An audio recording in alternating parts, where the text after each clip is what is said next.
ഞാൻ ഓർക്കുകയാണ്. അടുത്ത ദിവസം ഒരു പത്രപ്രവർത്തകൻ വന്നു. എന്നിട്ട് എന്നോട് പറഞ്ഞത്, എനിക്ക് ഖുർആനിൽ ഏറ്റവും ഇഷ്ടപ്പെട്ട വചനം കുല്ലു നഫ്സിൻ ദായിഖത്തുൽ മൗത്ത്, എല്ലാ മനുഷ്യരും മരിക്കുമെന്നതാണ്. ഞാൻ അങ്ങനെ ആംഗിൾ ചിന്തിച്ചിട്ടില്ലായിരുന്നു. എന്താണ് നിങ്ങൾ ഇഷ്ടപ്പെടാൻ? എല്ലാ ദിവസവും രാത്രി ഞാൻ ഒരു 21 തവണ ആ ആയത്ത് ഓതിയേ കിടക്കുകയുള്ളൂ എന്ന് പറഞ്ഞു. വീണ്ടും ചോദിച്ചാൽ എന്താണ് കാരണം? ഇതങ്ങ് ഓതിയാൽ എൻ്റെ മനസ്സങ്ങ് ഫ്രീ ആകുന്നു.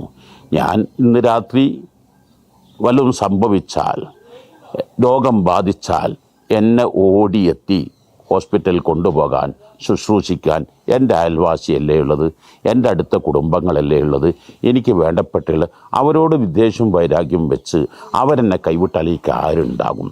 അപ്പോൾ ഈ ആയത്ത് നമ്മുടെ മനസ്സുകൾ എപ്പോഴും സംഘർഷഭരിതമാവാതെ, നമ്മുടെ മനസ്സുകൾ സങ്കീർണമാക്കാതെ അത് ഫ്രീ ആക്കുക.